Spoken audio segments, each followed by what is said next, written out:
Welcome to the video. This is Grits and Gravy. In this video, I'm going to do somewhat of a studio tour, but I'm going to do it a little bit different. So what I plan on doing is each piece of gear, I'm actually going to talk about how I use it in my current setup.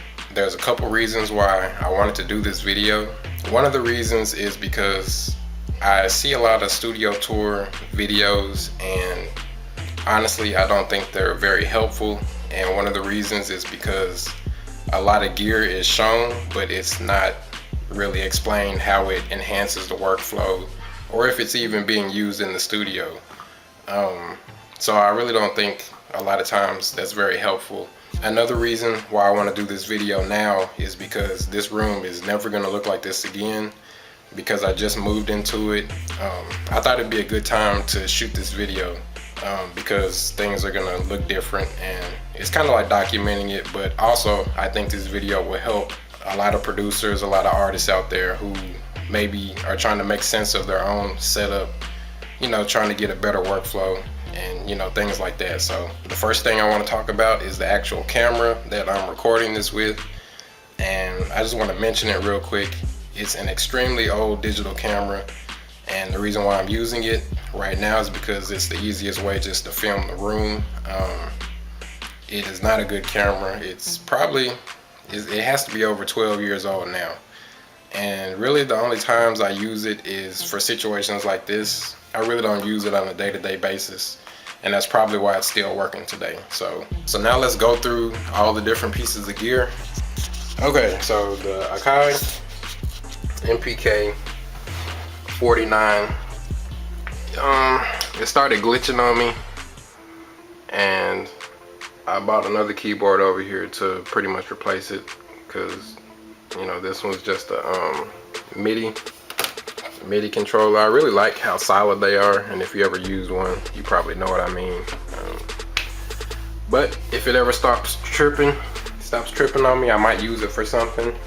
This is important because this is the way I like to work. So this is a throwaway laptop, and the reason why I have this is because I don't get on the internet with my main desktop, like, ever, unless I'm forced to and I have to do something like update Maschine or something. But I'm not running Maschine off of my desktop, and I'll show you how I set all that stuff up. But you know, got a printer down here, scanner, just junk in case you need to, you know, handle your business or whatever. This is the keyboard, and it's not hooked up right now, but this is an Icon. It's a unique keyboard because it's like 37 keys, and I like how it feels also. It's not as solid as the Akai, but it was only like 120 bucks, I think, so it was really good. Pretty solid, and it comes with like the software to customize it, but I didn't even need to customize it. So moving along, let's see, what we should probably talk about real quick is the power conditioner. So this is like the Furman power conditioner.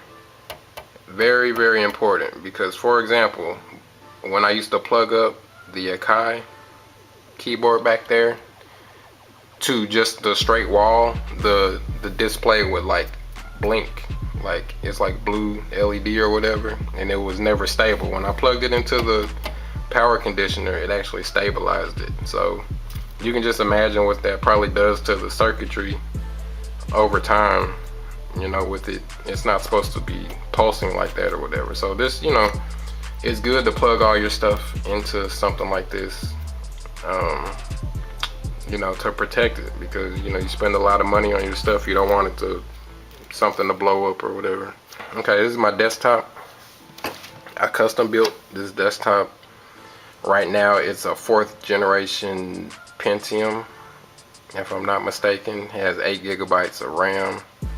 I don't want to go too deep into all that stuff, but so that's my desktop, and I like building them myself because you can always you know, swap parts out and stuff like that. So it's running Windows 10.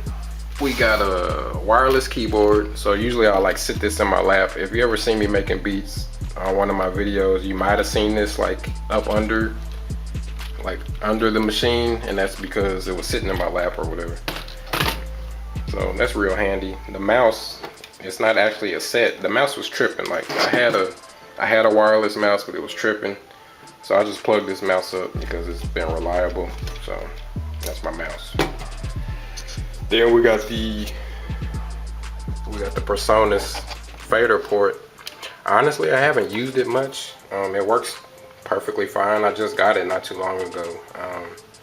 And I use it in Pro Tools and it works fine, but I just haven't been mixing a lot of stuff. I've been doing more videos and actually creating beats and stuff like that, so I haven't been mixing a lot. I don't like to make beats and then mix. I usually separate those two tasks. Like I might mix like 50 beats in a row or something like that. I don't like to go back and forth. So okay, so now we got Presonus. These are the Eris 5s, I believe. Really nice sounding speakers. So those are the studio monitors. Okay, now let's look at the machine. So obviously you recognize this if you've watched any of my beat making videos. I'm not gonna go into super high detail right now about this because it needs its own video. So basically what this is it's the machine, and this laptop is a HP Revolve 810 generation 2, I think. So it has an i5 in it, and it's like the laptop version of an i5, so it's not like a true quad core. If I'm not mistaken, it has like 2 cores or whatever.